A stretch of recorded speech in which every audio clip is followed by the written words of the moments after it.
தளபதி 69 one last time சினிமாவோட உச்ச நட்சத்திரமாக இருக்கும்போது சினிமாவை விட்டு விலகிறாரு. ஸோ அவர் சினிமா விட்டு விலகிறாருன்னா கோடிக்கணக்கில் பணம் சம்பாரிச்சிட்டாரு. இப்போ அந்த பணத்தெல்லாம் வச்சு மக்களுக்காக ஏதோ செய்யணும்னு நினைக்கிறாரு. இதனால உங்களுக்கு என்னடா பிரச்சனை, நீங்கள் ஏன் ஃபீல் பண்ணுறீங்க? நீங்கள் ஃபீல் பண்ணுறதுனால உங்களுக்கு 10 ரூபா பிரோஜனம் இருக்கான்னு உங்களில் நிறைய பேர் கேட்கலாம். அந்த மாதிரி கேட்குற எல்லாருக்கும் நான் என்ன சொல்ல வரேன்னா, ஒரு எதிர்பார்ப்போடு நம்ம ஒருத்தர்கிட்ட பழகணும்னு வச்சுக்கோங்களேன், அதுக்கு பேர் உண்மையான அன்பே கிடையாது. எந்த ஒரு எதிர்பார்ப்பும் இல்லாமல் நம்ம ஒருத்தர் மேலே வைக்கிற அன்பு தான் உண்மையானது. அந்த மாதிரி தான் நாங்கள் எல்லாருமே தளபதி மேலே உண்மையாக அன்பு வச்சுருக்கோம். அதுக்கு ஒரு உதாரணம் சொல்லலாம்னா, நம்ம அப்பா அம்மா கூடலாம் நம்ம வெளில போயிட்டு வரப்போ நமக்கு ஒரு சந்தோஷம் கிடைக்கும்ல, அதே மாதிரி தான் அந்த மனுஷனோட படம் ரிலீஸ் ஆகிறப்போ அவ்வளோ சந்தோஷமா இருக்கும். ரிலீஸ் ஆகிற அந்த படம் நல்லா இருக்கும் நல்லா இல்லையோ, ஆனால் அந்த மனுஷனை பார்த்தா போதுன்னு சொல்லி தான் நம்மள நிறைய பேர் படம் பார்க்க தேட்டருக்கே போவோம். எனக்கு தெரிஞ்சு வருஷத்துக்கு ஒரு படம் பண்ணுறாரு, அந்த ஒரு படத்துக்கு மிஞ்சி போனால் 300 ரூபா செலவு பண்ணுவோம். நமக்கு பிடிச்ச ஒரு ஆளுக்காக நம்ம 300 ரூபா செலவு பண்ணி போய் படம் பார்க்கறதுல எந்த ஒரு தப்புமே கிடையாது தான். சினிமான்றதே ஒரு என்டர்டைன்மெண்ட் தான். நம்ம சினிமாவுக்கு போனால் நமக்கு ஒரு என்டர்டைன்மெண்ட் கிடைக்கும். அதே நமக்கு பிடிச்ச அதில் ஒரு படம் பண்ணியிருக்காருன்றப்போ நமக்கு அந்த என்டர்டைன்மெண்ட் டபுளாக கிடைக்கும். அண்ட் கண்டிப்பாக நான் இந்த ஒரு விஷயத்தை மென்ஷன் பண்ணி ஆகணும், ஏன்னா கமெண்ட்ல இதை நிறைய பேர் கேட்கறதுக்கான சான்சஸ் இருக்கு. நீங்க முதல்ல உங்க அப்பா அம்மாவை பாருங்க, உங்க வீடை பாருங்க, அவரெல்லாம் பார்த்து உங்களுக்கு ஒண்ணுமே வரப்போறது கிடையாது. இந்த கமெண்ட்டை கண்டிப்பா கேட்பாங்க.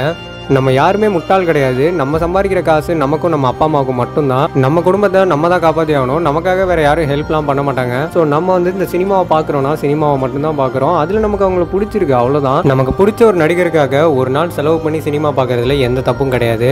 கண்டிப்பாக நம்ம எல்லாருமே லைஃப்பில் ஒரு முறையாவது இந்த ஒரு விஷயத்துக்காகலாம் வீட்டில் திட்டு வாங்கியிருப்போம். அவருடைய படம் ரிலீஸ் ஆகுதுன்னா காலிலேருந்து சாயந்தரம் வரைக்கும் தேட்டர் வாசலில் நின்று டிக்கெட் எடுக்கிறது. முத நாள் தான் நான் படம் பார்ப்பேன், ஸோ எனக்கு டிக்கெட் வாங்கி கொடுங்கன்னு வீட்டில் பயங்கரமாக டார்ச்சர் பண்ணி பிரச்சனை பண்ணுறது. இது மாதிரியான விஷயங்களுக்காகலாம் நிறைய முறை நம்ம திட்டு வாங்கியிருப்போம்.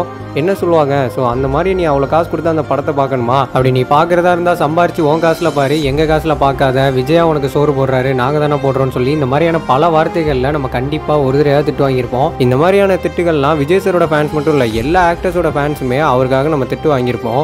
ஏன் இந்த மாதிரி நம்ம திட்டு வாங்குறோம் நீங்கள் யோசிச்சு பார்க்குறீங்களா?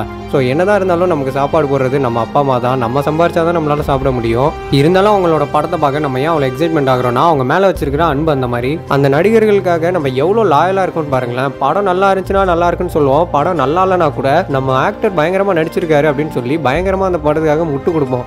நம்ம படம் நல்லா இல்லைனா கூட நல்லா இருக்குன்னு சொல்லுவோம். நம்ம முன்னாடி யாராவது ஒருத்தர் அவரோட படம் ஃபெயிலியர் அப்படின்னு சொல்லி ஒம்புழுத்துட்டாங்கன்னா நமக்கு அப்படி ஒரு வெறி வரும். அந்த செகண்ட் நமக்கு ஒரு காண்டு வருது இல்லை, அந்த காண்டு தான் அவங்க மேலே நம்ம வச்சிருக்கிற அன்புக்கு உதாரணமே. நம்ம இந்தியாவிலே இது ஒரு காமனான விஷயமாவே மாறிடுச்சு. இந்த நடிகர்களுக்காகவும் இந்த ஸ்போர்ட்ஸ் பர்சனுக்காகவும் நம்ம உசுரை கொடுத்து பேசுறதும் சண்டை போட்டுக்கிறதும் ரொம்ப காமனான ஒரு விஷயமா மாறிடுச்சு. அதுக்கான ரீசன் என்னன்னா, நம்ம இந்தியர்களோட ரத்தத்திலே இந்த ரெண்டு விஷயமும் கலந்துருச்சு.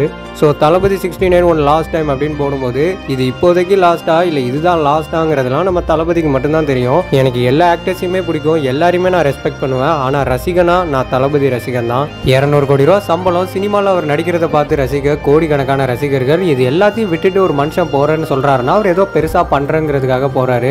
அவர் போற விஷயத்துல ஜெயிப்பாரா தோப்பாரான்றதெல்லாம் எனக்கு தெரியாது. ஆனா எங்க சப்போர்ட் என்னைக்குமே தளபதிக்கு தான். இனிமே விஜய் சார் ரசிகர்களுடைய வாழ்க்கையிலலாம் இந்த டிக்கெட் எடுக்கிறது, FDF செலிப்ரேஷன் இந்த மாதிரியான ஒன்றும் இருக்கான்னு தெரியல. ஸோ இந்த தளபதி 69 தான் ஒன் லாஸ்ட் டைம். அவர் சினிமாவில் இருக்காரு இல்லை அதெல்லாம் எங்களுக்கு மேட்ரே இல்லை. நாங்கள் பழைய படத்தெல்லாம் ரீரிலீஸ் பண்ணியாவது பெரிய பெரிய ரெக்கார்டை செட் பண்ணுவோம். இந்த வீடியோ பார்த்துட்டு இருக்கிறதுல எத்தனை பேர் தளபதி ஃபேனெல்லாம் எனக்கு தெரியாது. ஆனால் உங்கள் எல்லாருக்கிட்டையுமே எனக்கு ஒரு சின்ன ரெக்வஸ்ட்டு, இந்த தளபதி 69 படம் தான் அவருடைய கடைசி படம். தயவு செஞ்சு எந்த ஒரு நெகட்டிவ் ஸ்ப்ரெட் பண்ணாமல் இந்த ஒரு படத்துக்காவது எல்லாரும் சப்போர்ட் பண்ணுங்கள்.